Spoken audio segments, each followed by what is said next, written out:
Hello மக்களே, மாயா சின்ன செமையா போயிட்டு இருக்கு. குலதெய்வ கோயில போய் ரகுராமோட குடும்பம் எல்லாருமே சிறப்பா வழிபாடு பண்றாங்க.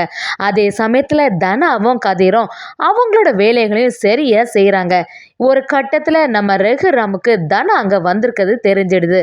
தனாவும் அவங்கள பார்த்து, அப்ப நான் இங்கே நின்றுட்டு இருந்தா என்னை பார்த்தா மறுபடியும் மகளா ஏத்துப்பீங்கன்னு சொல்லிட்டு பயப்படுறீங்களான்னு கேட்கவும், ரகுராம யார் எப்படி இருந்தா எனக்கு என்ன, யாருனாலும் இங்க நிக்கலாம் அப்படின்னு சொல்லிடுறாங்க.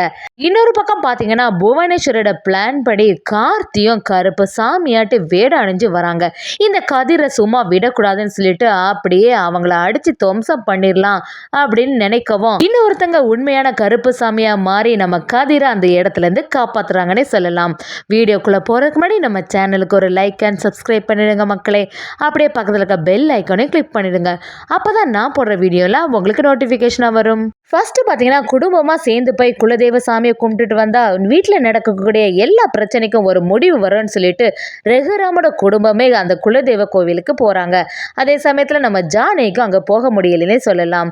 நம்ம பத்மாவும் அந்த மாயா தான் எல்லாமே முன்னிருந்து நடத்துற மாதிரி இருக்குது. எப்படி இருந்தாலும் இந்த மாயாவை நம்ம நடத்த விடக்கூடாது, நம்ம தான் எல்லா வேலைகளையும் செய்யணும் அப்படின்னு பத்மா மனசுக்குள்ள நினைச்சிட்டு இருக்காங்க. நம்ம ரகுராமும் மாயாவும் பாட்டி எல்லாருமே சேர்ந்த மாதிரி குலதெய்வ வழிபாடும் பண்ணிட்டு இருக்காங்க. அங்க பாத்தீங்கன்னா அங்குள்ள சாமியும் சரி பொங்கல் வழிபாடு பண்ணுங்கன்னு சொல்லவும் அவங்களும் பொங்கல் போடுறதுக்கு ரெடி ஆகுறாங்க. அதே சமயத்துல குடும்பத்துல உள்ளவங்க எல்லாருமே அரிசி அந்த பானையில போடணும்னு சொல்லவும் மாயாவும் பாட்டி கிட்ட, பாட்டி குடும்பத்துல உள்ளவங்க எல்லாருமே போடணும்னா நம்ம தனாவும் அந்த அரிசியை போடணும் தானேன்னு சொல்றாங்க.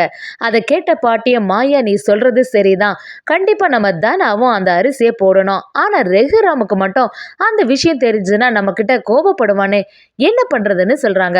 நம்ம மாயாவும் தனாவை பார்த்து, தனா நீயும் கொஞ்சம் அரிசி கண்டிப்பா போடணும், ஏதாவது வழி பண்ணலாம் அதுக்குன்னு சொல்லவும் அங்க இருக்க காஸ்டியூமை எடுத்து கொடுக்குறாங்க. இந்த காஸ்டியூமை போட்டுட்டு நீ அப்படியே ஃபேஸை மறைச்சிட்டு அந்த அரிசியை தூக்கி இந்த பொங்கல் பானையில போட்டுரு அப்படின்னு சொல்றாங்க. இதை கேட்டு தனாவும் உடனே இதாண்டா சான்ஸ்ன்னு சொல்லி அந்த காஸ்டியூமை சேஞ்ச் பண்ணி ரகுராமுக்கு தெரியாம அந்த இடத்துக்கு வராங்க. அப்படியே அந்த அரிசி எடுத்து அந்த பானைக்குள்ளேயும் போட்டுறாங்க. மாயாவுக்கு இப்போதான் கொஞ்சம் நிம்மதியாச்சு. நம்ம நினைச்ச மாதிரியே தனாவும் அந்த வேலையை செய்துட்டா, அவளோட பங்கும் இந்த குலதெய்வ வழிபாடுல இருக்கணுமே அப்படின்னு பாட்டியும் நம்ம மாயா எல்லாருமே நினைக்கிறாங்க. இதை பார்த்துட்டு இருந்த பத்மாவுக்கும் பயங்கரமா சந்தேகம் வருது. ஒரு சமயம் இது தனாவா தான் இருக்குமோ, அவ தான் கண்டிப்பா இந்த வழிபாடையும் பண்ணியிருப்பா, எப்படியாவது அண்ணன் கிட்ட மாட்டி விடணும்னு நினைக்கிறாங்க. ரகுராமுக்கும் அது தனா தானு கொஞ்சம் டவுட் வந்துடுது. அப்படியே வழிபாடெல்லாம் நடந்துட்டு இருக்கும் போதே தனா வந்திருக்காங்கிற விஷயம் நம்ம ரகுராமுக்கு தெரிஞ்சிடுது.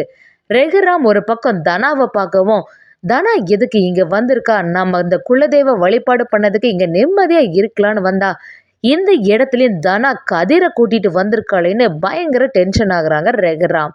நம்ம பாட்டியும் மாயாவும் சேர்ந்து தனாவும் இந்த குடும்பத்துல உள்ளவ தானே, அதனால குலதெய்வ வழிபாடா அவளும் பண்ணணும் தானே, அவளுக்கும் நிறைய வேலைகள் இருக்கும்ல இதுல அப்படின்னு சொல்லவும் ரகுராம அவ இங்க நிக்கவே கூடாதுங்கிற மாதிரி பேச ஆரம்பிக்கிறாங்க.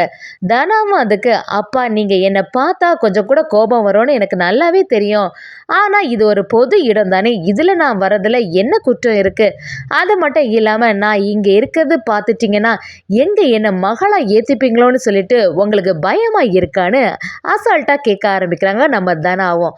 அதை கேட்ட ரகுராமும், எதுக்கு, யார் இங்க நின்னா எனக்கு என்ன, யார் என்ன செய்தாலும் எனக்கெல்லாம் மனசு மாறவே செய்யாது, என்னனாலும் பண்ணிக்கோங்க அப்படின்னு சொல்லிட்டு ரகுராமும் அந்த இடத்த விட்டு வந்துடுறாங்க. அது தெரிஞ்சுக்கிட்டு நம்ம பத்மாவும் ரகுராம் கிட்ட பாத்தீங்களான்னா தனா எவ்வளவு திமிரா பேசிட்டு போறாங்கிற மாதிரி பேசுறாங்க. அதை கேட்ட ரகுராமும் பத்மா இந்த விஷயத்துல தலையிடாத மாதிரி சொல்லிடுறாங்க. அதை பார்த்துட்டு இருந்த மணியை, எத்தனை வாட்டி தான் சொன்னாலும் உனக்கெல்லாம் புரியவே மாட்டேங்குதே, நான் தான் படிச்சு படிச்சு சொல்றேனே தனா விஷயத்துல நீ தலையிடாதன்னு, என்ன சொன்னாலும் கேட்க மாட்டியா பத்மாங்கிற மாதிரி நம்ம மணி சொல்லிடுறாங்க. இன்னொரு பக்கம் பார்த்தீங்கன்னா புவனேஸ்வரிக்கும் பசுபதிக்கும் ரகுராமோட குடும்பம் எல்லாரும் சேர்ந்த மாதிரி குலதெய்வ கோயிலில் போய் வழிபாடு பண்ண போயிருக்காங்கிற விஷயம் தெரிய வருது.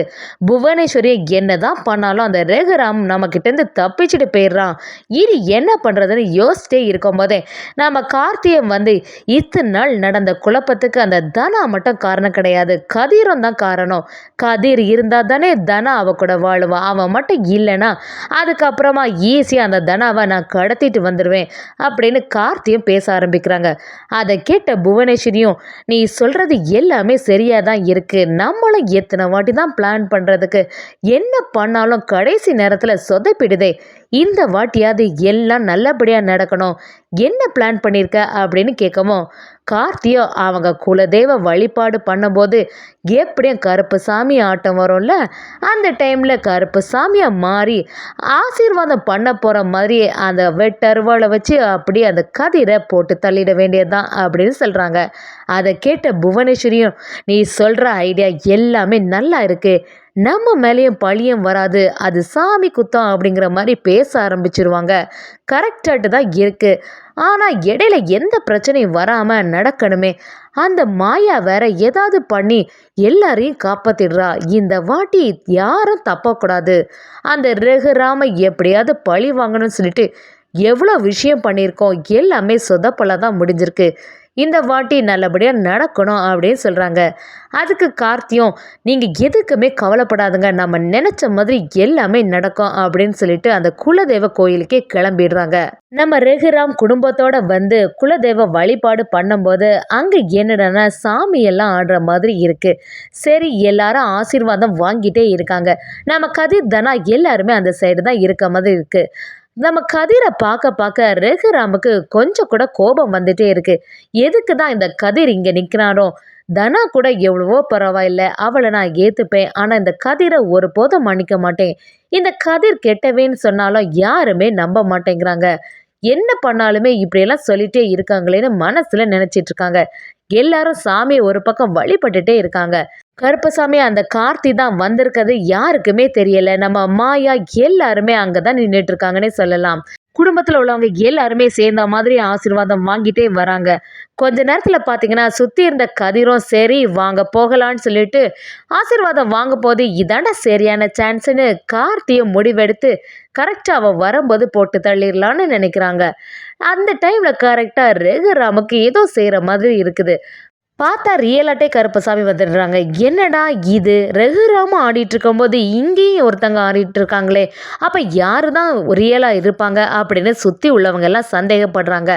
ரகுராமும் ஒரு வழியாட்டு நம்ம கதிரை அந்த இடத்துலேருந்து காப்பாற்றிடுறாங்கன்னே சொல்லலாம். கார்த்தி, இது என்னடா புதுசாக இருக்குது, நம்ம கதிரை இந்த மாதிரி பண்ணலான்னு வந்தா இங்கே வேற எது எல்லாமோ நடக்குதுன்னு சொல்லவும், ரகுராம் கதிரை இந்த மாதிரி சூழ்நிலையில இருந்து காப்பாத்துனாங்கன்னு தெரிஞ்ச உடனே தனாவுக்கும் ரொம்பவே சந்தோஷம் ஆயிடுது. ஒரு வழியா கதிரை நம்ம அப்பாவே காப்பாத்திட்டாங்களேன்னு நினைக்கிறாங்க. அதே சமயத்துல ரகுராம் கொஞ்ச நேரத்துல தெளிஞ்ச உடனே இங்க என்ன நடந்ததுன்னு எனக்கு புரியல, என்ன ஆச்சுன்னு கேட்கவும், அதுக்கு மணியும் சிவராமனும், அண்ணா உங்க மேலதான் கருப்பசாமி வந்தது, அது மட்டும் இல்லாம நீங்க கதிரையும் நல்லபடியா ஆசீர்வாதம் பண்ணீங்க, இங்க உள்ளவங்க எல்லாருமே கொஞ்சம் சந்தோஷப்பட்டாங்கன்னு சொல்றாங்க. அதே சமயத்துல கார்த்தி அந்த இடத்துல இருந்து எஸ்கேப் ஆயிடுறாங்கன்னே சொல்லலாம்.